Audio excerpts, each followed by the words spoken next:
Got it. Hello. Hello, everyone. Hola. Hola. Hola. Today we're going to be talking about audio 8 of Katie's Your Wish is Your Command. And just a quick recap of CD7. So CD7 was all about defining your own dream, burning desire, your emotions, feeling good now, and the 10-second miracle, taking 100% responsibility for everything that happens in your life. So CD8 will be talking much more about feeling good, how to do it, techniques, gratitude, and how to increase your desire for what you want. So let's begin. Shall we? Yes, Okay. shall we? So we decided today that this, through the questions and through the stuff that we go through today, you'll get an opportunity to share, you know, what how your life looked like pre-KT, as in before you discovered the law of attraction, before you knew that you created your own reality, before you knew that feeling good is where the power and the magic's at, man, right? And how it has changed your life after discovering KT's teaching. So post-KT, so pre-KT and post-KT. And you can share ideas on what you do to feel good now and raise your vibration. So, all right, yes, as you automatically know, really smiling quite a bit, you know, Kashmir, but carry on. As you know, CD8, he goes through various different techniques on how to feel good, stuff that you can physically do for your body, what you can do mentally to help you feel good. So track 1 is all about how to increase your positive ball of energy and how to reduce your negative ball of energy. And as humans, we tend to think more negatively. So we have more worry, doubt, and fear, anxiety, anger, frustration, impatience, etc. So it's due to our past programming.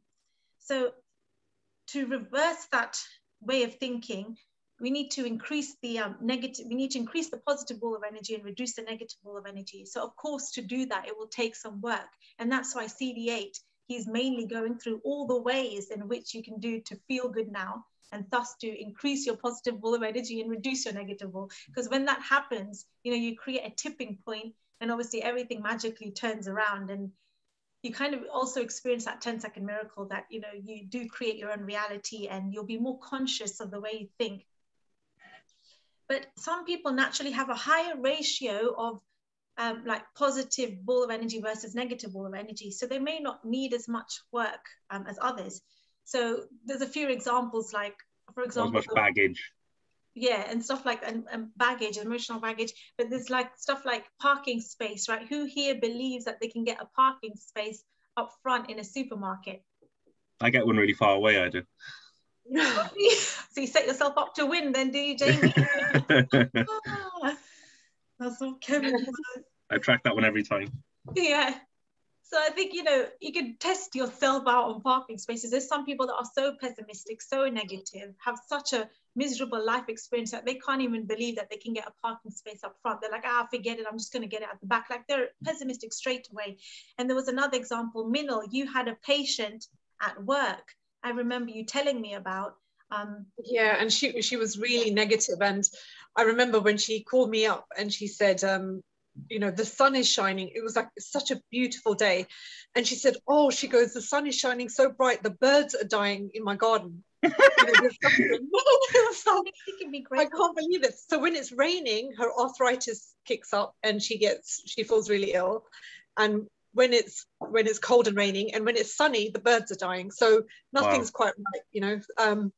And it was just everything that came out of her mouth was just negative, no matter how wonderful. My mum is exactly the same as that. My dad is probably the most. I spent the weekend with him. My vibration is buzzing because there's not 1 ounce of negativity, not even one. Anything can happen. He go, oh, that's just brilliant, and he'd feel incredible as well saying it. And he go to my mum on the same situation. Say now, I was hungover 5-6 years ago when I started clubbing or whatever. My mum would go, "See, that's really not good for you. It's really, really bad. It's really not good. It's really not good." My dad would go, Oh, I wish I was young again. Oh, look at the start you've got. Look at your life. Look at what you're doing now. Anything that happened, it was always positive and still is. And he still surprises me now because he's just automatically positive. His ball of energy is positive, is through the roof all the time. And I'll be honest with you, it does my head in because he's always the same. You're just too positive. Yeah, but not BSing himself either. It's all fact. The way he frames things is he's doing it all unconsciously and he doesn't know. And I try to explain it to him and it doesn't ring. He just does it automatically. Right. It's amazing. Yeah, and I'm sure we all know somebody in our lives that's really negative, and just as well as somebody in our lives that's positive as well, and we've all come across that. And I think when we're doing the work on ourselves, it becomes a little bit more obvious. We can see it much more in other people when they're being negative. You just notice it more. You have more of an awareness about it. Exactly. So if you keep listening to these audios, these CD series over and over and over and over again, it will help you focus your monkey mind on the right thoughts, right? The right subjects. And if by law of attraction, you think the right thoughts, it will attract other like-minded thoughts. So obviously like attracts like, and this is how your positive ball of energy will grow. And I wrote a side note. I don't know if you guys remember the profound truth that 14 seconds of focused thought is equivalent to 2,000 hours of activity. So if you multiply your seconds by 2, so 28 seconds of focused thought is actually multiplied by a factor of 10 in terms of activity. So 28 seconds of focused thought is equivalent to 20,000 hours of activity. I didn't know that. Yes, he goes on to saying that in later levels, guys. Later levels, the further levels. But yeah, it's basically the training balance scale, right? What's more important here? Focused thought, that thinking creates that much hours of activity. And what are we conditioned and programmed to do? Right? Action. Doesn't matter how frustrated we are. Technique. Yeah, technique, the how, right? That's all wrong. It's incredible. I think that Kashmir is in the ask and it is given, right? Like the 14, 28 and 60, 69 or something. 8 seconds, yeah, and the 17 seconds of thought. It's amazing now. I think Kevin adds like the activity, like hours of activity, right, for each time, right? Yeah. So he's put the seconds of thought equivalent to the hours of activity that is equivalent to. Incredible, literally the amount of people now knowing this, not knowing it, but knowing it enough. The first thing people say is how. The first thing, and you don't even realize before listening to all of Kevin's teachings on level 1. And as soon as you learn, it's one of the 4. And these 4 basics, everyone has the same sort of. They always say how, or they say, I don't know that, or I'm not good enough, or what have you. Right. They always go straight to the how, don't they? They go straight to the how. First thing they say. Yeah. Which makes sense if you don't know it, because I mean, if you don't know how, we're like conditioned to think about the how. You know? This is, as you said, one of the biggest things we struggle with. You know, is we get back into our comfort zone. How, but we need to remind ourselves too that it's not about the how. But a lot of people who are uneducated don't know this. The how will present itself, and they don't spend enough time at the conscious competence level either to understand that they need to do the same thing, or they need to exercise it in a certain amount of time. They don't do that. I think we've all done it, but knowing this, it's a lot easier. It's a shortcut, definitely. Yeah, definitely. Doing the energy work, spending a little bit time in the morning, just working on the thought process, on the mentality. Like we've started to do this as a ritual now, me and Minal. I'm always thinking, I just need to sit down, do the guided meditation. And when I do the thinking process, things manifest throughout the day. Like I freed up some money that was owed to me, like that I'd forgotten about. I just did a money meditation in the morning. So I know when it's gone well because I feel good, like I feel abundant, and I realize, this is how it feels. You only know this when you experience it. And I experienced it because I generated a smile on my face. I actually felt relief. I relaxed. You know, they always say, relax your body. Just know. Sometimes I just say to myself, just believe this already. You know, Kashmir, just shut up with the chatter in the mind. Stop being tense and anxious. Just believe it. Just believe in this for once. You know, they're all telling you this. These billionaires, these gurus are all telling you, you just need to relax. You just need to believe in the law of attraction. Believe that life is an illusion. Believe that money is just energy. And sometimes I feel it. Sometimes I say this to myself. I hear enough people say it, and then I feel it, and then it happens. That split second, I get that feeling. And then what happens? I made money that day. It was like, okay, this was no coincidence. I did the energy work in the morning. That's and amazing. Direct result, you know. I'm speaking about this authentically, like it really does work. But like you said, we have to spend enough time at the conscious competence level to become, for this to become a part of us, for this to become automatic and real true knowingness. You know, like Kevin Trudeau said, when a bad thing happens, he pops the champagne immediately, whereas back in the day, he used to feel bad when something bad happens. Like, he's trained himself so well, and he obviously did it enough times at the conscious competence level to get to this point. I'll own up to something. The snooker tournaments have started the last 2 or 3 weeks, and it's all been about practice and using the techniques. So I haven't listened to Kevin as much as I normally did in pre-season. And what happened? My feeling good slowly. I recognized it when I started feeling a little bit bad. I was like, when was the last time? My fiance said, when was the last time you listened to Kevin? I was like, a week. And she's gone, and she encouraged it because I'm doing I'm practicing 12 hours a day or 10 hours a day. I'm playing with all the top professionals. I go back, I have some food, I go to bed, maybe have Kevin on for 5 minutes or something, but not. I've been the victim of it. Not a victim, but I've not consciously the last 4 or 5 days, knowing that we're going to have this call. I was like, wow, oh my God! As soon as you shut off, the what's it called? The groundwork starts to breathe on its own, because you're listening to your mum, you're listening to a friend, you're listening to something, and I've been a victim of it. A victim of it for the last few weeks, not implying and I'm back into it the last few days, going, oh, wow, okay, I'm only human. You know, we're all only human, and I've really put it into. I'm feeling so much better now. A couple of days later. Wow. So I'll own up to it. Yeah. I was practicing with the snooker, so yeah, it's feel good now. Really important.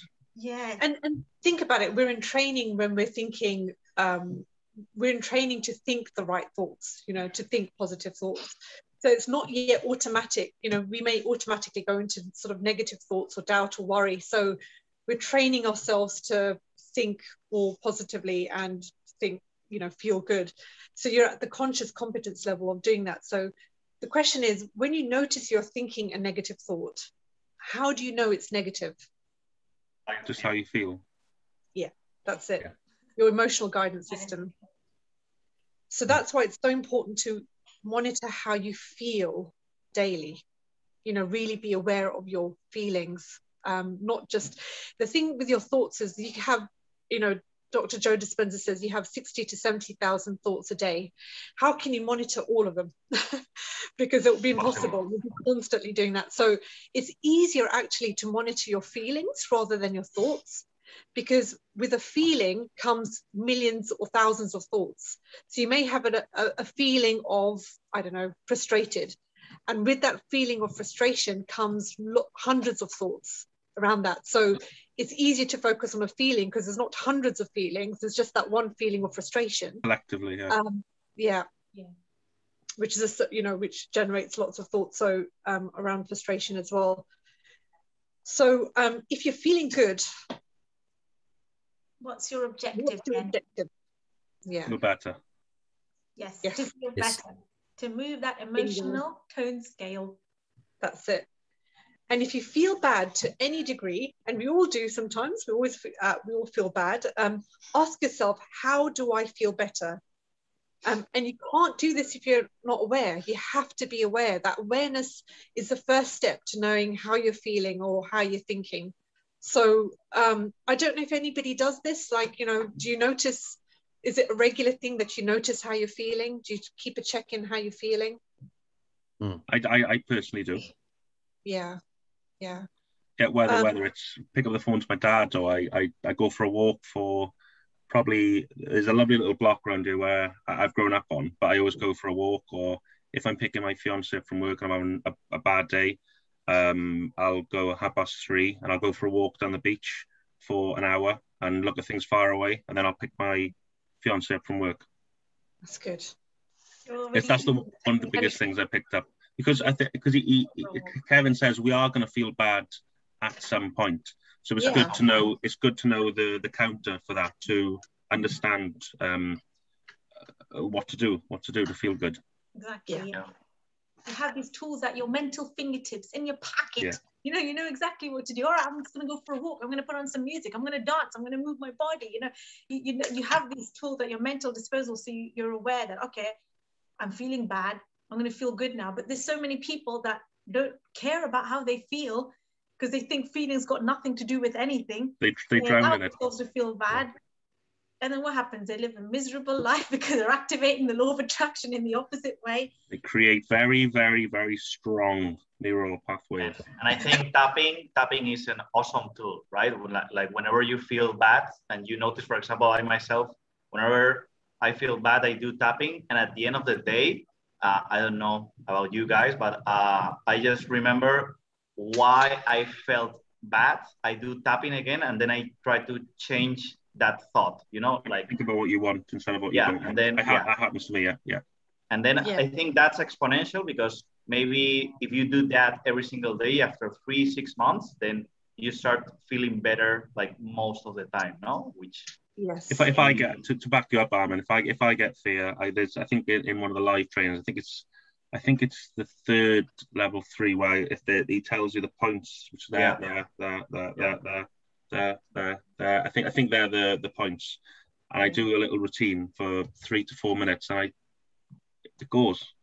Whether there's an element of placebo effect, or it gets rid of your energy, or I don't know the science, but he says you don't need to know the science, and that helps me as well. And Jamie tried to do this point. I think it's called the 9G. You press right here. That's really awesome. There as well. I think is it there or here or something? I will send you a video. I think it's between this one and this one, and then like here. Oh, okay. Is that your left? Is that why the wedding ring goes there? Because of the only thing. This is off topic. I'm sorry, but is that why the wedding ring goes there for some reason? Because it's got a point to the heart or something, or is that completely wrong? Yeah, but it's just between like just here. Not here. It's like between just here. Okay, cool. And then you have to do many movements with the eyes. And, yeah, I've seen it. It's really awesome. I think that's magical. I don't know what's the neurological explanation, but it's amazing.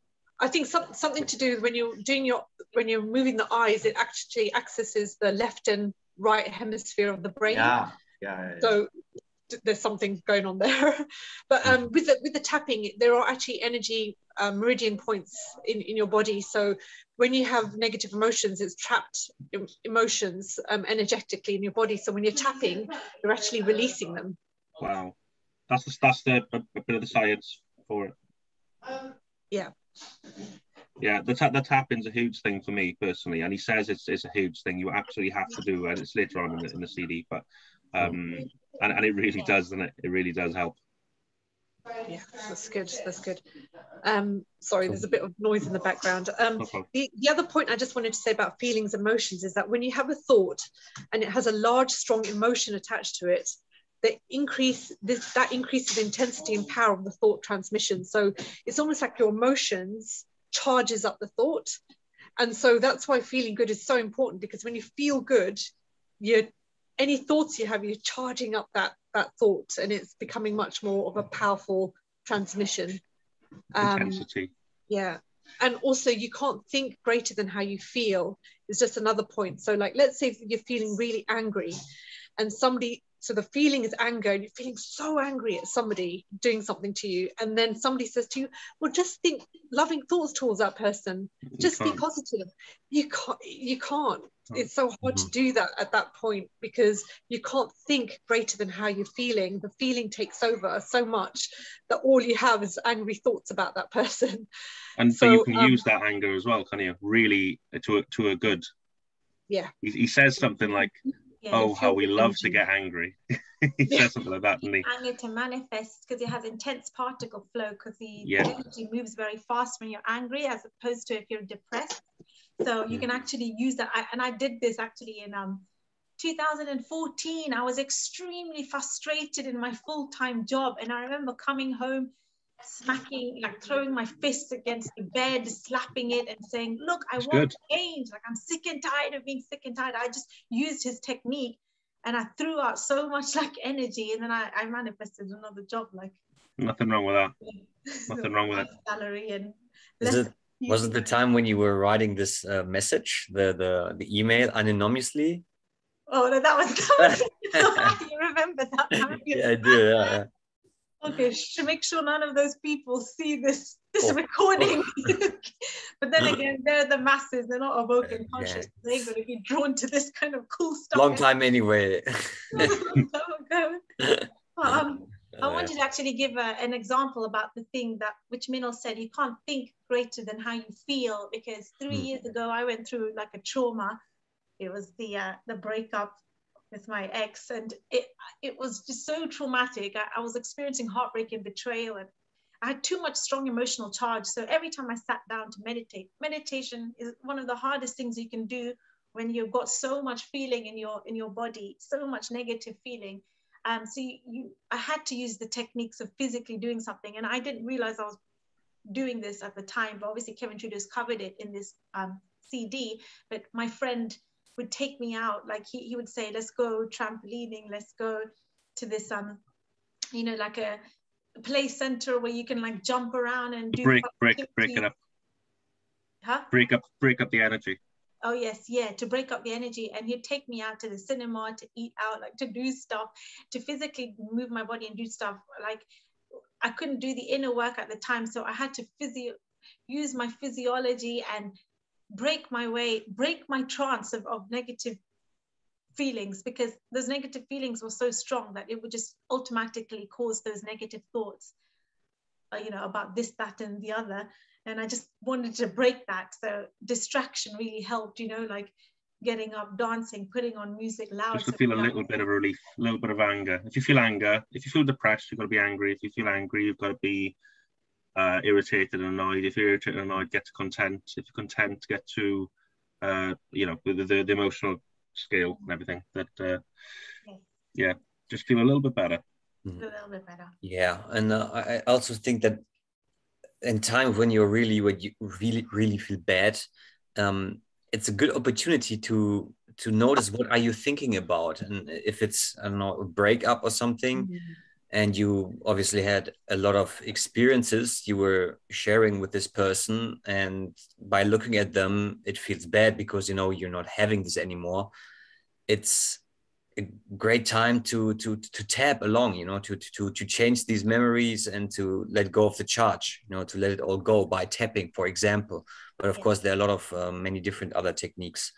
But yeah, tapping is very effective and efficient, and that's what I did a couple of years ago, and helped me very much to recover quickly, let's say. Yeah, really good points there. I get it. Sometimes it's not easy to just say, "Hey, I'm gonna feel good now," by just most people do your think thoughts that, alone. They This can't is feel very. Sometimes you have to go for a walk and do something. Yeah. And you can use your negative feelings to focus on what you want, and then maybe you can keep moving that negative emotion to a better feeling, right? Because I think in one of the Gene audios, Kevin also said that the elite class, they also use the negative feelings to focus on what they want. Then they move that scale, to. That's why some of the billionaires of the world are not very nice people, and they materialize the yachts, the cars, but yeah, not happy. But they're full of angry, jealousy. Yeah. Sorry to take it back to snooker. But that's my world. There's a lot of people who are top of the game of snooker, and they're not nice people, but they are jealous, angry. I've got to beat this guy because he beat me last time, and it's all negative. They'll have terrible relationships. They'll have bad relationships with friends, but they'll get the trophy. They'll get the money, and then they go back. And which is why sport, I feel sometimes, is a bit weird with using this, because I've lost matches sometimes to a guy. He's won the tournament.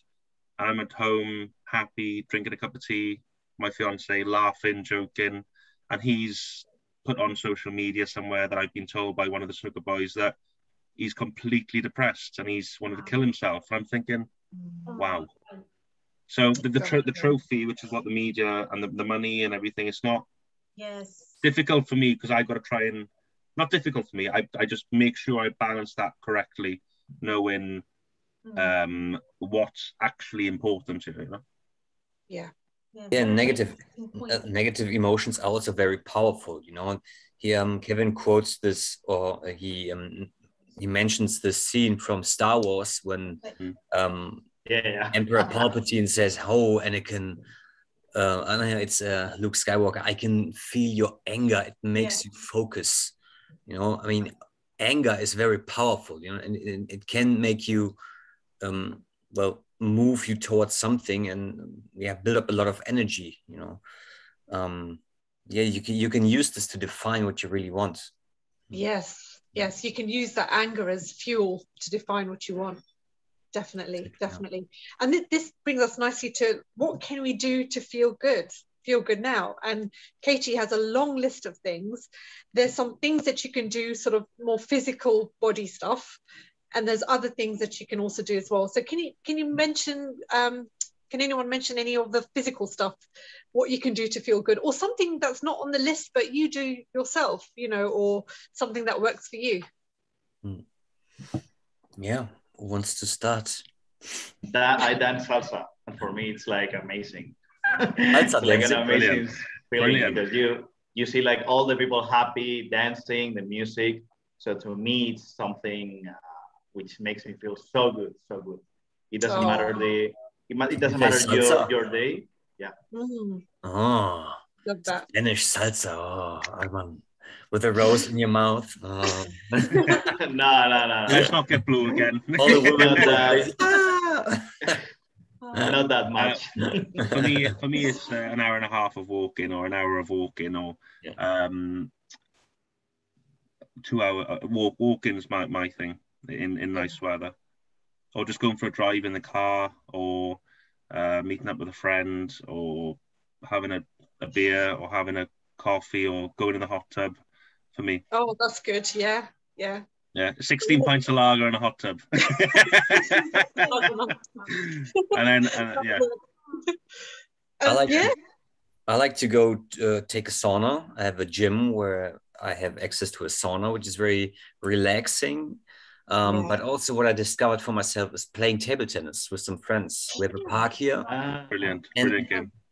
That's good. Table tennis is so relaxed. It's so much fun. It's so easy game. Even if we're playing with somebody who's not very good at the moment, it's so much fun. You laugh a lot. It's very exciting, and you're in the moment. And also, Mario, you're in the moment, because tennis and table tennis, like, you have to be on that super present moment, and that's you're focused, aren't you, when you're playing it? Yes. So you have to be there. I used to have a table tennis table, and me and my friend, when we were going out, when I was 19, going out clubbing, we managed to squeeze a table tennis table we bought for £100, and we used to have a few cans of cider or something, and it was the funniest hours before going on a night out at the time, and they were brilliant. It's a brilliant game, table tennis. Yeah, and we meet always new people, and we play this with you where you go around. In Germany, it's called a Rundlauf. It's going around the table, and who loses, has to step out, and then we have a finale, and it's fun. It's so much fun. Good fun. That sounds like so much fun, Mario. Yeah, and we have a group on WhatsApp, you know, who wants to play, and then we meet outside, and who has time who can come, who doesn't. I might fly over now. Big time. I love table tennis. I played ping pong before. You're in the present moment, like Armand said. Amazing game, yeah. While listening to the audios, you know. Oh yeah.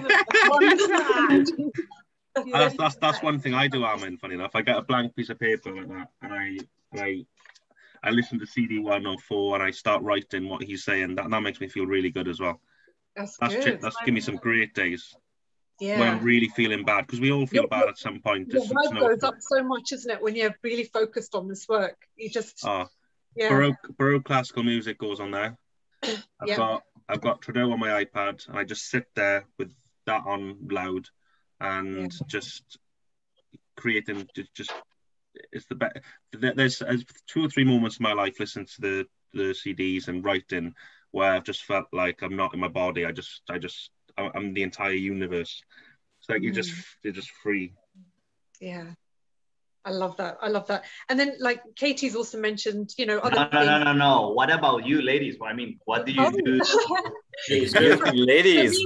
I tell you what it is for me, dancing, because when I'm dancing, it's so hard to be miserable. You just can't. When I start dancing, I automatically start smiling. I just cannot dance with a straight face.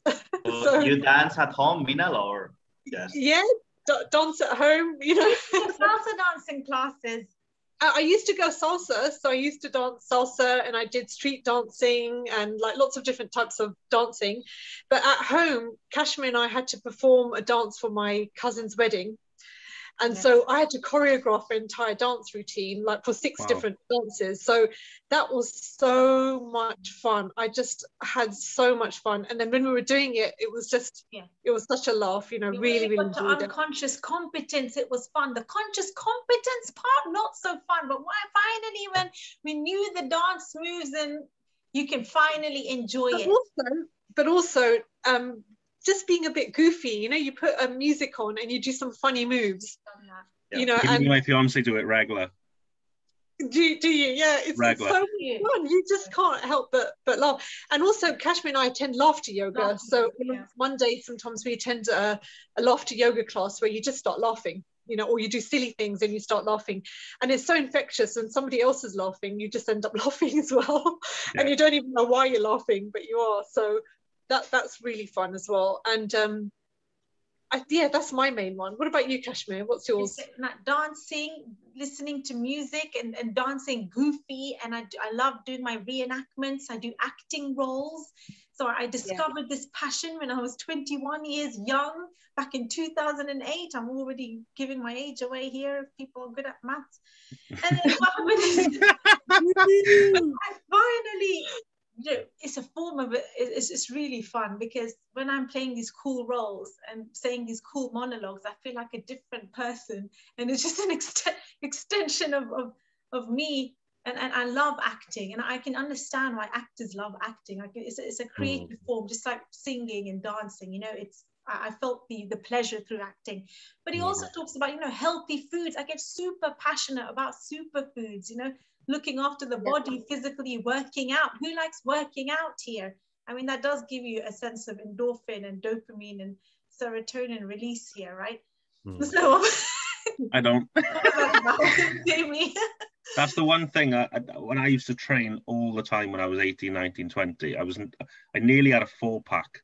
And the funny thing was, I was never happy from the age of 18, 19, 20. I wasn't really happy that much. And now that I'm a little bit more physically bigger, I'm happier than I ever have been. So it's really difficult for me to like train when what was the quote by the guy from 50, 60 years ago? He hates training, but he loves the results. I was neither. I can't remember. Anyway, that's one thing that I'm trying to feel good about. I'm trying to get a routine, and and a boat came by in the last tournament where my friend was going to spin classes, And he just, because he couldn't cope with going to the gym for 2-3 hours, he was bored. He hated running. I always hated running. My back always goes. So I was going, I'm going to try and do spin classes, and because I got to feel good. All the exercise I found, I don't feel good with all of it. So I'm not one of them. Okay. But I am on my journey to try and find something that I really enjoy. Something that you enjoy. Yes. The main thing is feeling good. Point, yeah. So, Yeah. I don't want to make fake promises to myself either. No.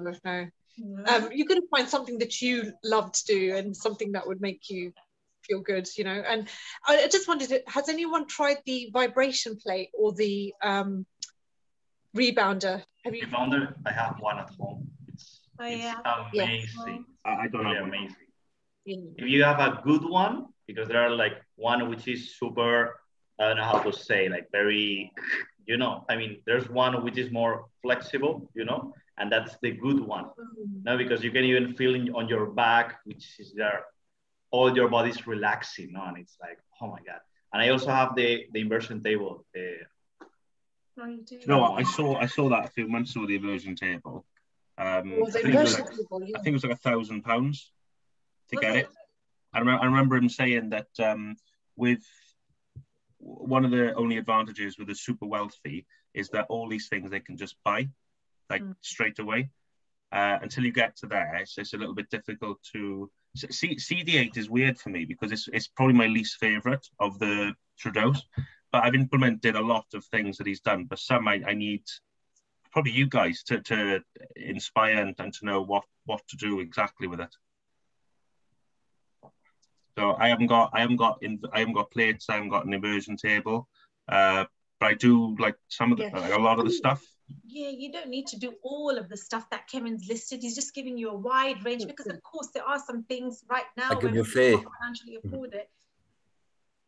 But Jamie, you could even do, you know, in yoga, there's a position you have to, I don't know how to say it. Upward dog, is it? Yeah, and it's almost the same thing. But the cool thing with also the inversion table is like in 4 seconds, the 90% of your body gets relaxed. So then that's why in 4 seconds you're like, oh my God, you know. Yeah. So that's I think that's the thing. But with yoga, you could do it also. I think so. Yeah. My teachability index needs to go to an 8 or 9 with this CD because I'm willing to learn, to understand. Yeah. So there's track 2-3 talks about neutralizing EMFs, which is actually electromagnetic chaos eliminators. So, you know, question like using what? So has anyone got one? Has anyone got an E pendant or any electromagnetic chaos? I had one.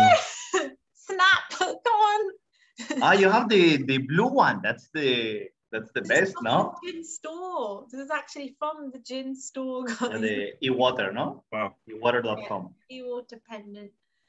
So I bought it back in 2013 because, you know, I was like listening to Katie for the first time. Then he says to buy these things. I go on the online. I get obsessed. I buy stuff. You know, I did. Oh, you bought the EMF sticker on the phone, the cell phone blocker. Yep, I had bought that as well for $70 odd or something. Paid the custom tag. The cell phone. So that's like a stick, no? Like a small thing, which is. Yeah, it's like a it says quantum shields. Okay. I don't know if it's working, but I feel better. Because you can't see the frequencies, Mario. Detector. Yeah, so there's loads of those. I had a performance amulet, like I was wearing 3 bracelets. I lost them one by one, and I've still got one on my ankle. I had the EMF dots, and then I lost them one by one. And then I bought another one from the Ideal Home Show recently. So, and then a Himalayan crystal salt lamp as well. That kind of acts as a EMF, and it attracts the negative ions. Well, I think it emits positive ions and it attracts the negative ions, or if I put it the other way around. Either way, it's airborne allergy. The other thing is also just, you know, heavy metal detoxes, like cleansing your body. You know, sometimes that actually makes you physically feel better. So anything like that, you know, he talks about mercury fillings, and there's so much heavy metal toxins out in the world right now. So that also can help you feel good. And just eating healthy, you know, like eating clean, eating healthy can make you feel good. I know that when I'm like, I've had a week of just eating really good food, I feel good. And then if I'm just eating out all the time and just eating all the wrong stuff, I actually feel sluggish, I feel slow, I feel fatigued. So, you know, that also plays an important part as well. I don't know if this is just me being lazy or what have you, but because of the snooker, I'm always away. So I'm always eating out or eating, I try and get chicken and rice in the day, and I try my best to eat really well. I don't know if it's excuses or trying to get away from excuse-itis, but you sort of have to eat out. But I try to eat as close as nature intended, if that makes sense. That's good, Jamie. That's good. I mean, difficult. Of course, it's difficult to do. Yeah, it's difficult. It's unavoidable sometimes when you're out or you're abroad or you're somewhere else, you know, that you have maybe no choice but to eat out. But as long as you go for as healthy as you can get, you know, that's good enough. And also the other thing, and this might sound a bit woo-woo, is actually, you know, when you give gratitude towards your food and you put good vibrations in, that really does help as well to just kind of, so you take in food with good vibrations. So there's an actual thing of, you know, when you send gratitude to your food, that actually can change your food energetically and make you feel good as well. So, well, funny enough, you know, my mum's cup of tea and my dad's cup of tea are opposites. It's the same tea bag with the same water. It tastes 10 times better in my dad's house. Wow. I was trying to convince my fiance this morning that this tea is different, and she was like, "No, it's not." I was like, "Yeah, but it is. It is, because there's just, the whole house is full of gratitude and happiness, and it tastes. I don't care what anyone says, it tastes better in Swansea." The vibration. It does. It does. It's same as we said before about. I remember saying my dad, my nan's Sunday dinner tastes different to my mum's Sunday dinner. My nan's was always. It was the same ingredients, cooked the same way, but just tasted more like love. Oh, definitely. Yes. Yeah, definitely. You can feel that difference. So there's also other things that you can do to feel good now. So, you know, I don't know about you, but reading books, that definitely makes me feel good. Like if I'm reading something and it's really inspiring and powerful, like my vibe just goes up. Happy Pocket Full of Money is my favorite. Feeling wise, I just feel amazing. It's so good when you read that book. Mine too. Yeah, definitely. So feeling good. Mastermind groups like this. So, you know, that's definitely, you know, connecting with like-minded people, talking about this kind of stuff, that also makes you feel good as well. You know, of course, seminars, music, certain types of music makes you feel good. Hugs. When do we all hug? You know, I love hugs. Yeah, it releases oxytocin. You know, it releases that kind of love chemical, and it makes you feel good. So hugs. There was a separate. Sorry, interrupting me. There was a separate study I saw 10 years ago. I remember it stuck in my head, where if you hug somebody for 35 or 40 seconds, you actually have these even more endorphins of. I don't know the science. I don't know the science, but I remember hearing that. That's right. If you hold the hug long enough, and I think it's 30 seconds, 35 seconds around that length of time, then you actually do release a lot of these chemicals. Oxytocin. Yeah. I went to funny story. I went to a love seminar. Or workshop. I gotta go. I met a girl a couple of years ago, and she said, "You want to go to this love workshop seminar?" I was like, "What is this?"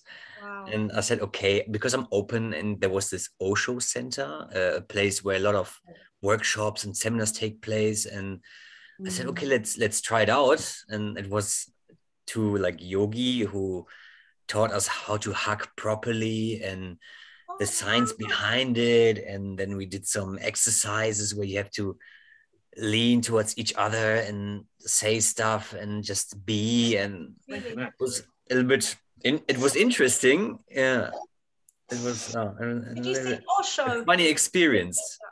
It's called Osho Center. Yeah, I The Osho Guy with the Center. feet, Osho, he's yeah. one of the Indian gurus, isn't it? Yeah. Oh, wow. Yeah. That's amazing. And It was what do you think? funny seminar, yeah. Are you sure it wasn't called Glastonbury? Sorry? Was it called Glastonbury? Glastonbury Festival. I don't get it. Maybe. Meenalandkashsavani got it. Yeah. Was it like a festival? No, it was like a group of 10 people for an hour hugging each other, and yeah, That's cool. interesting. Yeah, interesting. But I could feel it. I could feel, the oxytocin coming out, and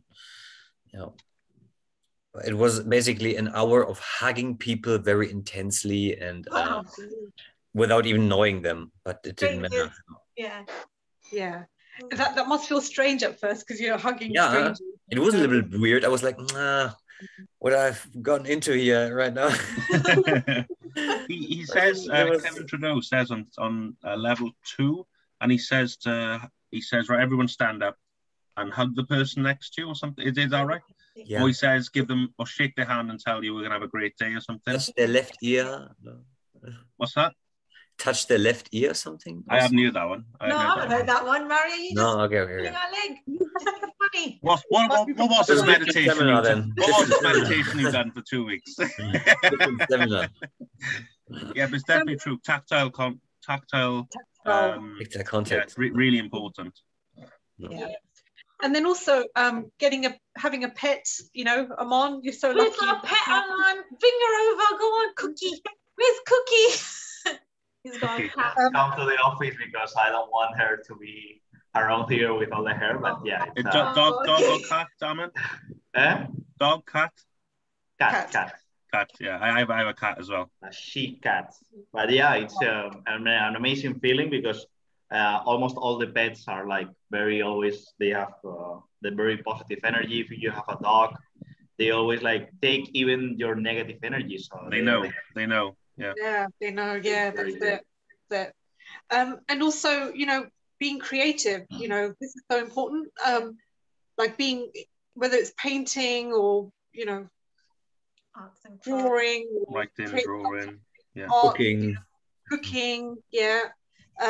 Planting in the garden, and also TFT. So what you do regularly, Iman, TFT. So that's really good. Can I just ask actually, Iman, just when you do TFT, do you like, if you've got a negative emotion and you do TFT, do you do a few rounds of it, or do you just keep doing it until you feel?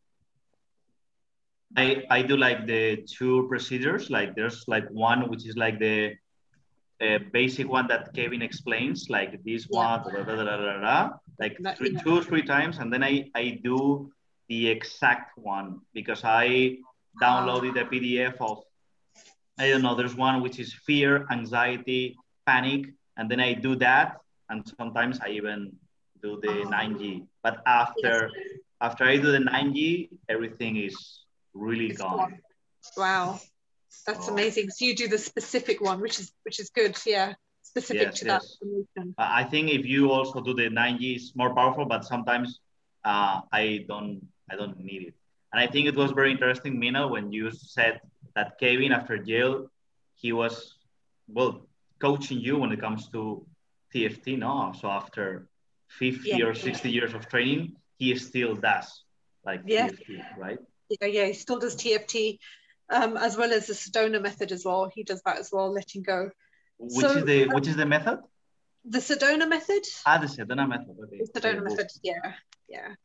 So the question is, why do you feel bad? Yeah. Why do we feel bad? You're thinking about what you don't want. Yeah, that's it. Or you're thinking about what you do want, and you're thinking of the lack of it. That's it. So this clashes with what you. So sometimes you're sending out a thought of what you do want. Sorry. So sometimes you're sending a thought of what you do want, but then you're too worried, or you've got doubt or fear, and that clashes with what you do want. So it clashes with that transmission. So it blocks the energy in the body, and you feel horrible, and this is why sometimes when people think about what they want, they don't actually feel very good. It's because they're already thinking about the how, or the worry, or the doubts, or the fears around it. The other thing there was another thing that I wanted to just mention, was collective energy. Yeah, they also pick up on the collective consciousness of the planet. Sometimes you feel bad, you wake up in the morning, you don't even know why you're feeling bad. It's not linked to a thought or any event that happened that generated the bad feeling. It's just that you are actually picking up energies from the ether. Like if there is a war going on the planet, world war, there is a lot of dense, negative, heavy energy. Has anybody noticed on a Monday morning? Yes. No, you feel a little bit worse than a Sunday morning. No, is this one just me? Like a Saturday and Sunday when I wake up, I go through my appreciation, I just feel different on a Monday. I know how to counter it, but I just feel a bit from the ether because all the thoughts are negative. Is that just me on that one? About going to work on a Monday. Yeah. You get the Monday blues, right? Why do they call it the Monday blues? Why is that such a worldwide known saying? But my personal, I go to Costa about 9 o'clock. I have my espresso, I have my bottle of water, but I still am getting these constant. So I'm not going to work. I go and practice snooker about 10:30, but I can go at 11 o'clock. But I'm still getting the vibrations I feel from the ether. Yeah, that's what we're talking about, Jamie. Yeah, hit the nail on the head right there. That's just it happens every Monday. Like today now, woke up. It was like, okay, whatever. Go and get a coffee. Everyone's like a bit more chirpy, and I just feel a little bit different on a Monday than I do on a Sunday. So that's definitely what it is, isn't it? It is. I remember there was a study which showed that most strokes happen Monday morning between 8 and 9 o'clock. Really? Oh, really? That's interesting. Wow. That ties in then. I wonder why. 8 and 9 a.m. rush hour, the time. Like the office guy opens his emails and then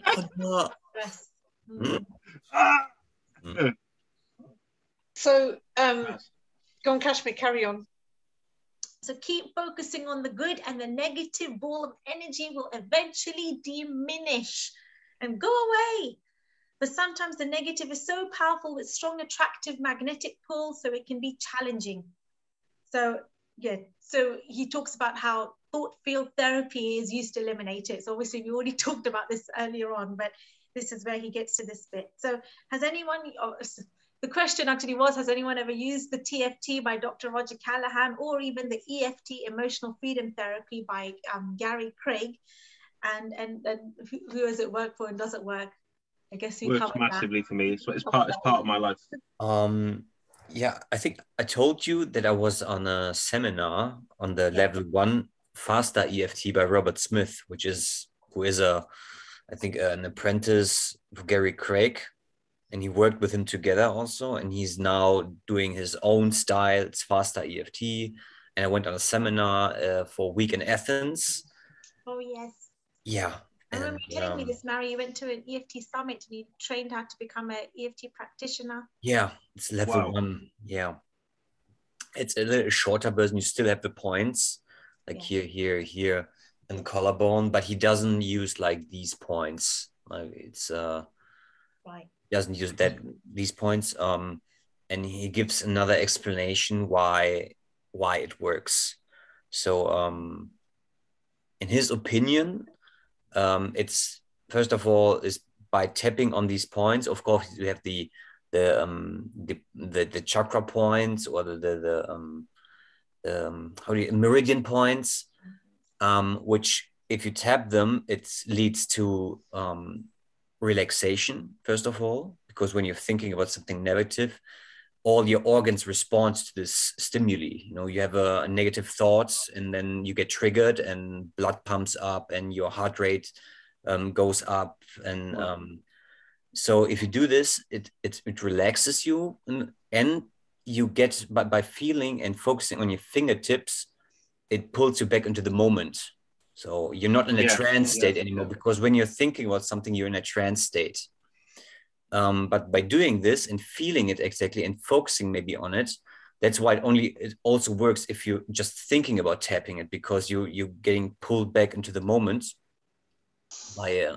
doing this. And the third thing is that while doing this, and in the moment when you get back into the moment, the memory gets messed up like a broken record.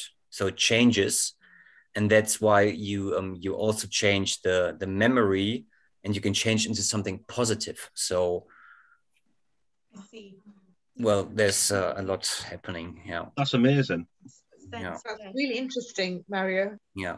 Yeah. So first of all, So what he's saying is that all around here, because the ones I know is there, here, the wrists, and the collarbones. Am I missing anything there, or is that?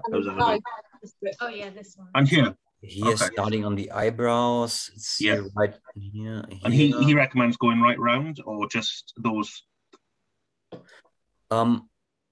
Sometimes I just feel, and then I feel where it feels good. I try to find the point.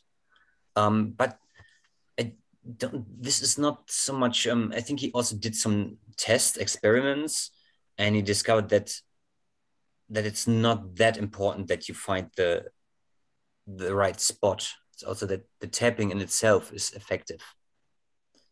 It's not that you need to tap the exact spot. It's also that you feel something here, and your focus is on the present moment. Yeah. Cool. This is really cool. What does the trick. Yeah. Also, of course. Yeah. But this is him. And Roger Callahan, he talks about the reversal, energetic reversal. Yeah. Help me out here. Well, anyway, I don't know it. But yeah, it works. It still works. No. Yeah. Cool.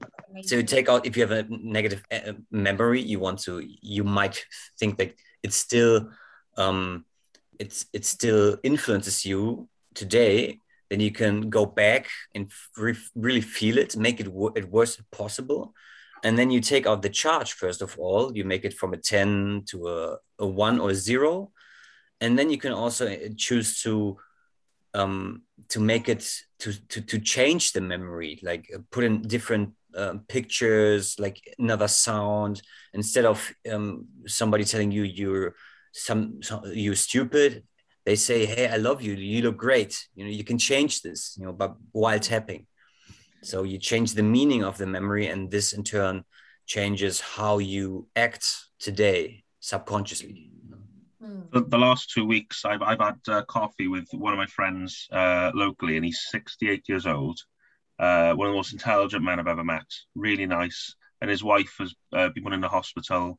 Again, me, myself, not absolutely studying this as I love to do. It's not a chore studying this, but just snooker and whatever. Just been distracted a little bit, concentrating on my obsession with the snooker.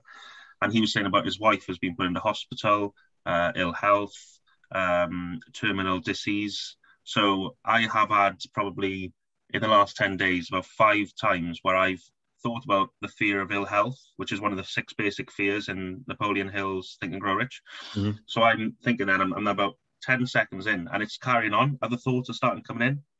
And I know 68 seconds is the time where is the limit. So I feel like I'm there, and I start tapping. And I start going through the, everything that I know, and within 30 seconds to 40 seconds, it's gone, and I'm feeling good again. So because I think Trudeau says you've got to look after yourself, because these thoughts will just, and most people, the thoughts just come in and they go into your aura, then they go into your body. So it's for me, the Callahan, what you said there, Mario, when I was thinking about the fear of ill health, because I was surrounding myself with somebody who was going through the fear of ill health with his wife, that helped me personally just discard that thought and fear, and help me think about things I do want. Wow. Thanks for sharing, Jamie. That's really important. Yeah. Huh? What? Okay, let's because we're just looking at the time as well. So let's get on with the It's 5 o'clock in the morning. 13 hours we've been here. So how do you keep focusing on what you want? Well, dream building is a good exercise. And what's involved with dream building, and how do you do it? You know, so does anyone do dream building? I'm sure we've all done it. I did a lot of it. I haven't for weeks. Yeah. I could do more. It's on there though. Yeah, me too. I could do more. That's good. I've done a page. That's the second page for today. Because if you don't exercise, you forget. You know, it's so simple. Dream building.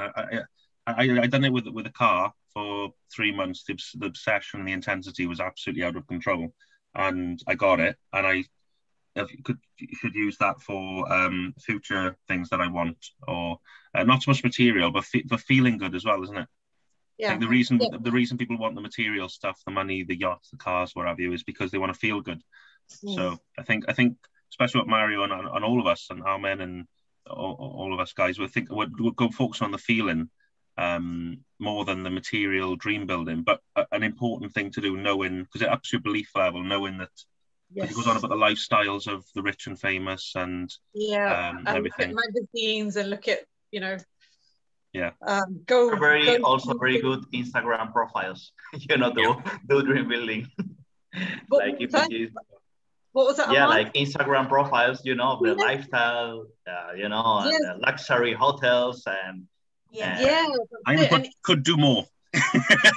Could do better. That's really good. That Kashmir, I'll do it sometimes on YouTube. They show like mansions like of very wealthy people, and you know, so they show all of that as well. So that, and like on my channel, on my www.kashsavani.com channel, not that I'm promoting it, yes I am, I've got a whole bunch of dream building videos on there, man, that you can use, right, with positive affirmations in front of it.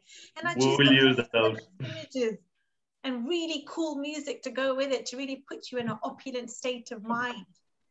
Visualization is my one on your site, Kashmir. That 10 minutes visualization, well, this is the best thing ever for me. Going to sleep. It's not long. You haven't got to think. You're just putting yourself in the feeling of already having it. Yeah, you literally go through the technique. It's like almost like a guided visualization meditation. Yes. Says you just took the clips. Yeah, so it's like, that's perfect. That makes me feel really good as well. So yeah, and it's more about, you know, you can have any of this if you choose, and that money is just energy, and that you're no better, you're no worse or better than the rich successful person. I mean, we're all the same thing here, energy, right? Vibrating at different frequencies. You're just increasing your wealth consciousness of it. That's what you want to practice if you want that thing. At the end of the day, whatever anybody wants is always because they're after a feeling, like you said, Jamie, right? So the baseline foundation thing is you want to feel good. That's the motivating, determining factor of our whole purpose of existence anyway. It's always about feeling good. Buddha said it, that you have no cause in life but joy and gratitude, right? He didn't say you have no cause in life but to struggle and suffer and become a multi-millionaire so you can sit in your high horse in your mansion and just sulk all day. No, and be mean and nasty to everyone. I think all of us have done really well there, because dream building is important. In general, but I think what we've done is focus on the feeling, which is even more important. So I think we've done even though we haven't done much of it, including myself, and Mario said he could do more, and I'm the same, but we're doing it unconsciously. We're dream building on the emotion we want, because when people want, as you said, the stuff they want the feeling that's going to give them, and they will give it to them, but the materialism just goes down there and you feel the same. So that's it, the novelty wears off. I remember hearing. So, Catherine, did you mention? Yeah. Oh, it's freezing. It's froze. Oh, God. So. Frozen. Text her to say to come off it and go back on. Oh, bless her. Look. For everyone that's viewing this. I've seen worse frozen screens, or something like this, but she's the opposite. It's like she's posed for a photo. She's done well. I text her to say to come off and come back on or something. Yeah, she probably is going to do that. I'm sure she's figured it out that she's frozen. Unless she can hear us now and she's laughing herself. Yeah. She's like, I'm still here, guys. She's gone. She can't like us. That's all I can think of. She can't like us. She's just gone. She's probably going to come back on. But I'll just quickly finish off saying what I was saying. I remember a billionaire actually saying, you know, once your basic necessities are met, if I had another yacht, like he already had the yacht, 16 cars, a huge multi-million-dollar mansion, everything, right? But he said, if I had any more of this stuff, would it make me any more happier? He goes, no, not really. He goes, once your basic necessities are met, pretty much then you're happy. He's like, you know, you got everything you want. Now it's just about working on feeling good. And I was like, wow, that's so true, because like I live quite comfortably. I'm sure all of you guys live very comfortably. Like if I had any more stuff, it would give you temporary, short-lived happiness. But at the end of the day, sorry, yeah. Sorry, carry on. Okay, and one more thing. Jim Carrey said this amazing quote. He goes, I hope everybody becomes rich and famous. It's not always right up to me. Exactly, right. Brilliant. And I feel like I'm there 26 years old. I'm sure you guys are as well. When I bought, me and my fiance bought a bungalow. It's about 8 rooms big. I've got a charging point for the car. Got a hot tub, a deck in, and they're like, you're on the start of the ladder. I said, right, okay, we got a mortgage on the start of the ladder, but we're happy here.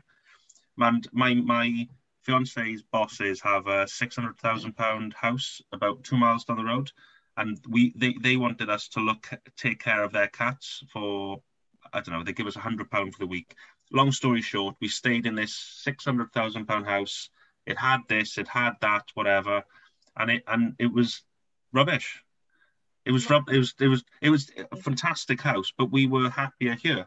Wow. Which is like, we understand, and you guys, I'm sure, Kashmir, Armin, we all understand this now, that be happy now, and like we are in it. It's just, we got a little walk-in wardrobe, bedroom, you know, little living room, but we're happy, like, you know, because it doesn't make a difference on where the physical, where we are, as long as your emotions are in check.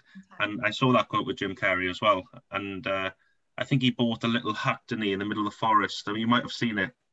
And he has to get a helicopter in. Yeah. And it's tiny, innit? And that's his, you know, that's all he needs. Hi, Meenal. Really, you're back. We just automatically thought you got sick of our company, you didn't want to stay. We just automatically thought that. Oh God, my phone is charging at the moment, so I'm just using Pete's phone. Okay. We just Did you guys talk about gratitude? No, we haven't got to that bit yet. We were just finishing about feeling good. It's the most important thing. But so another thing, one more thing to raise your vibration and feel good is something that you can do every morning and every evening. So what is that, guys? Appreciation. Yes. Appreciation. It's the one thing you actually... No, already said it. Yeah. Do you know what? This is something I need to get to unconscious competence on, because I do this a few times a week, but I don't do it every single morning unconsciously. When I put my dressing gown on, go in the shower, I don't unconsciously do it. But this is something I need to personally get to unconscious competence on, that I'm on my journey on to do, and also at night, isn't it? Yeah. So this is something I should do more as well. I think I agree. I mean, something that I think I need to be doing more of. And I think with gratitude, sometimes we don't feel it when we're practicing gratitude, and it may be because we're not practicing it enough, you know. So when you practice it more on a regular basis, the feelings of gratitude come up a little bit more. So it is kind of setting that intention to do a little bit more gratitude, and I admit I don't do enough of it. So it's something that I would like to incorporate. This is amazing, because all of us go through the same thing, because it's impossible to master it, as Trudeau said, but always get a little bit better. So it's something we can all take away as well in the mornings and going to bed at night. Just going through 1 or 2 minutes of going through appreciation, and more like-minded thoughts come in then, don't they? That's something, for example, that Oscar, when it comes to gratitude, he's super disciplined. Like, he even not only says his gratitudes, but he also he writes like a whole page every day. Like, wow. I can feel Oscar's energy when he's talking, because you can just see there's an aura of, you know, he might not be here today, but he might just be going, you know, as you said, and just going through the appreciation. It's a skill, but one we can all get unconscious competence on. Yeah, absolutely. Yeah, but it's something, at least at me, he's telling me every day, you should do it, like you should do every day, write it. So he's, I don't know maybe the reason, but he's like super disciplined on that. Wow. I watched The Secret 2 days ago, and they were saying when you have a bad relationship, write down everything you love about that person, rather because you're thinking about what you don't like about that person. Yeah, it really works. It really works. I've tried it in the past when I had a difficulty with a particular person, and then I just wrote all the good things about them, and then they sent me an email, and it was just such a beautiful email, you know. It was like I couldn't believe it. Yeah, so it really does work, you know, especially when you feel it, when you're feeling it. And like Aman was saying, because Oscar's doing it every day, that you can generate the feelings of gratitude much more easily because you practice is part of you. So I think gratitude rock. This is Oscar's punch, actually. Yeah. Punch, yes. His punch. Yeah. Yeah. And it's not just being gratitude. It's being gratitude.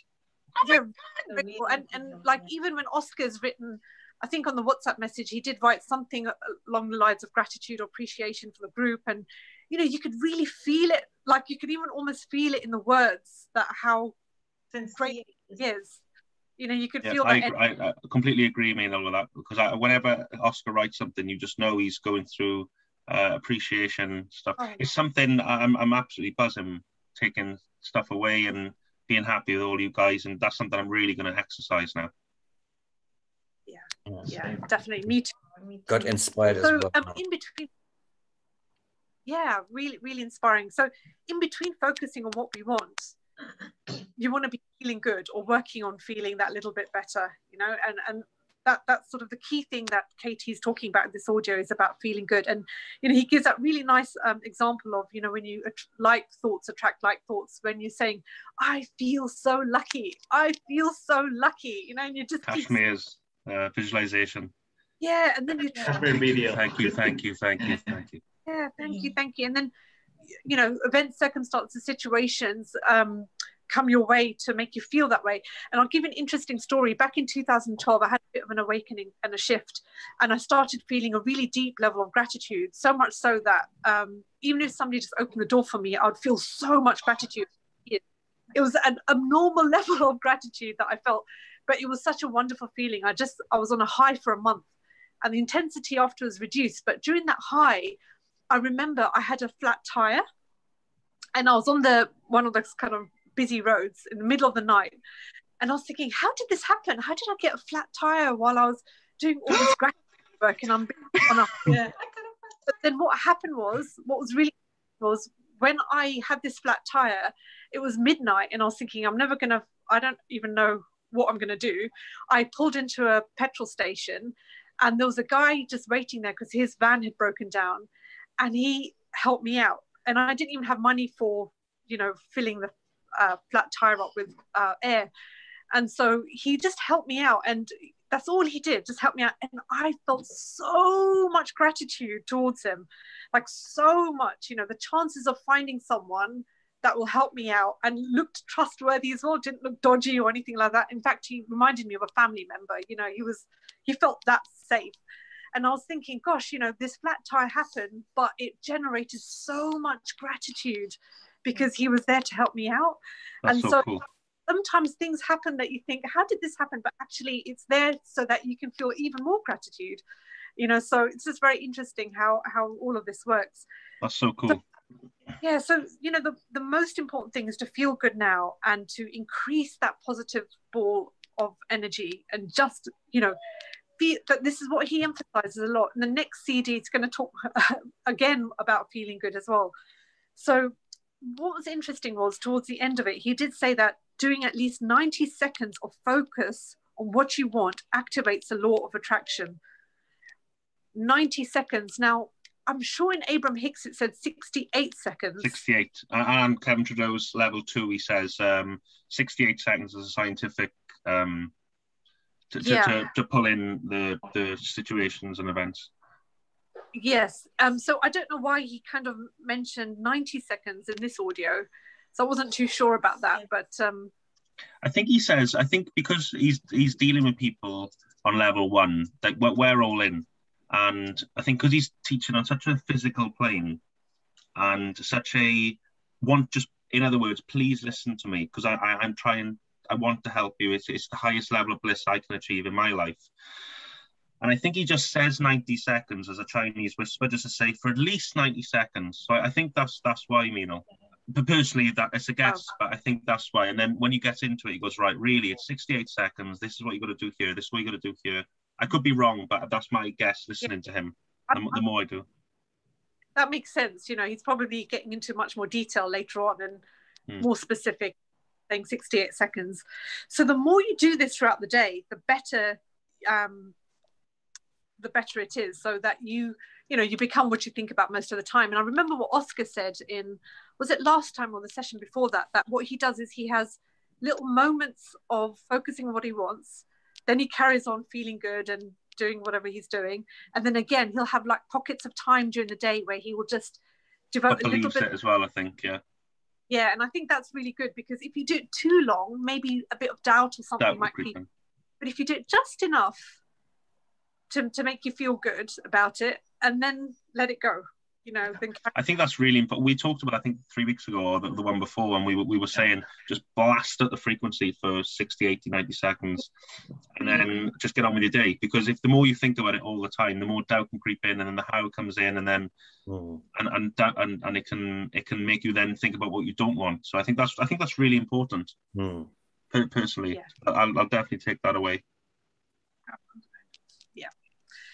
Pete just said outcome dependence. Just thought I'll put that one in. So then Katie then talks about how feeling good is linked with increasing desire. So Kashmir, do you want to go on with that? Yes. Part? If you feel good, you automatically increase your desire, of course. So the question is, what are the other ways to increase your desire of what you want? What are the 2 things that Kevin mentioned that you can have that will help to increase your desire? I don't know. Is physically physically sit in the car and smell the smells, or is that that's a different one, isn't it? That's a different one. A dream book and a dream board. That's it, dream book and dream board. That's it. And then he talks about the neural pathways. Yeah, so very interesting. So I first heard about this, that when you type, you only use 8 neural pathways. 8 movements. Not many. The 4 fingers, you're only using 8 movements when you type your dreams into a computer. So you're actually only creating 8 neural pathways in your brain. The physiology connection to your brain from the 8 movements is only creating 8 neural pathways. But if you write things, because all the wealthy people I know, Kevin said, is that they write things. You put a pen to a paper, white paper and a pen with blue ink, most preferably. I used to have post-it notes here, and I moved them yesterday into my like conservatory. So I used to have post-it notes I was going to show, but they're not there. But when you write things, you create over 10,000 movements. So you're actually creating over 10,000 neural pathways in your brain. So obviously this is much, much more powerful. It's much more effective. So obviously all of our dreams, I'm sure, are written down on white paper and blue ink. I know mine is. So yeah, absolutely, it is. And the 3 points. And then imagination. Yeah. When you do that, it expands your imagination. It forces you to do things that will make you think of your dream when you have a dream book and dream board. So it's just techniques of ways to keep focusing on your dream. This is how your desire gets increased, because you're like, yeah, I do want that. And why do I want that? And you expand on it, and you keep having these pictures all in front of you. And then you keep looking at it, first thing in the morning and right before you go to bed. And it says the universe will give you the feeling you are emitting as well as the object. So the question is, like, what happens if you feel good all the time, but then something bad happens? Is it really bad? Yes. This is, I think, one of the biggest skills, I think, for lower level people. I don't know, but including myself, because you need to understand you're going through the process, understand that you feel good, and then when a situation comes in that looks bad, it isn't, and you've got to have a complete belief that it isn't bad. Yes, you really need to have this understanding, because obviously like you're feeling good, you're emitting the desire of wanting a new house, like Kevin gave the example. The house gets burned down. It was creepy. House catches fire. You're like, no, it's you wanted a new house, and you. Have you heard the story about his Audi R8 Spider that caught fire? The R8 Spider. His girlfriend was driving. He said he wanted the R8, the new model, 20 cars in the world, going all around the country. There's a waiting list of 2.5 years. No, I want it now. I want it now. Oh, Trudeau's gone crazy again. All his friends were saying, and then his girlfriend at the time was driving through a toll, and the car caught fire, and then he phoned Audi, and they said, "Look, we'll send you a brand new Spider straight away." No. I want one of the 20 ones. Right, so I'm not going to sue you for nearly burning my girlfriend to a crisp, and you can't send me a brand new Audi R8 Spider original. Mr. Trudeau, it'll be on this way next week. It's just something like that, wasn't it? It was something like that. It was. I remember he spoke on stage about this as the clip on YouTube, right? It's like a Power of manifestation, Kevin Trudeau. Yeah, that was amazing, that example. So the summary of the technique is, think about what you want with power, intensity, and long duration, and feel good about it. That's it. If only they taught us that in school, okay? Because what do you think school teaches you guys? The 0.00001% side of the training balance scale, the irrelevant part. They talk about geography, history, math, science. I don't give a damn about the subject. What words do they say? Oh, by the way, guys, I know you came here to manifest your dreams and feel good. I'm going to teach you how to be, do, and have anything and everything you want. I'm going to teach you how to be an entrepreneur. How about this Bunsen burner, just here? Yeah. I didn't need to know any of that. So yeah, they teach you about the how, the techniques, the skills. They don't care about how you feel. They don't talk to you about monitoring your emotions. Because they don't know either.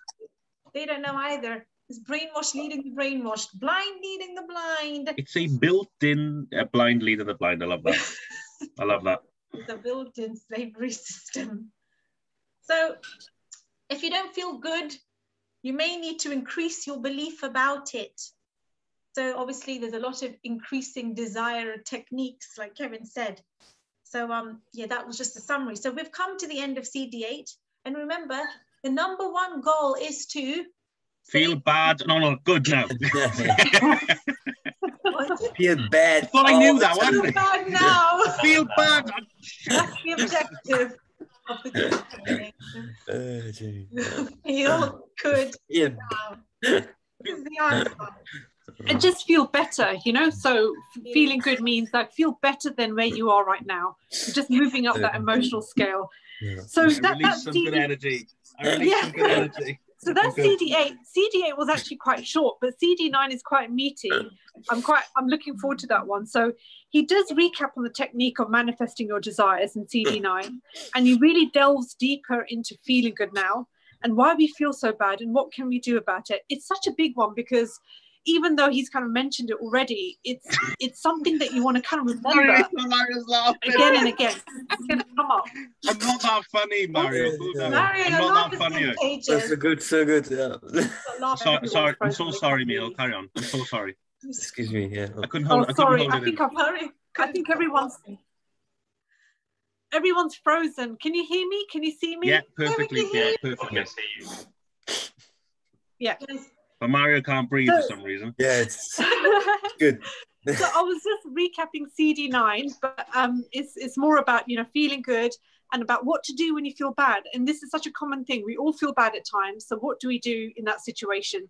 And it's important to go over this again and again, because that way you'll be able to remember when you do come across a moment or a day where you're feeling bad, what can you do about it? You know, what can you do in that situation? So that's going to be CD9. And there's also lots of stories about the man in China. Yeah. And also an example from Star Wars as well. So it's going to be really exciting. So look forward to the next session. CD8 was quite a difficult one for me, but I really enjoyed it, and I'm really looking forward to CD9. Excellent. So may you never be the same again. Bye for now. Bye-bye. Bye, everyone. Thank you. Bye.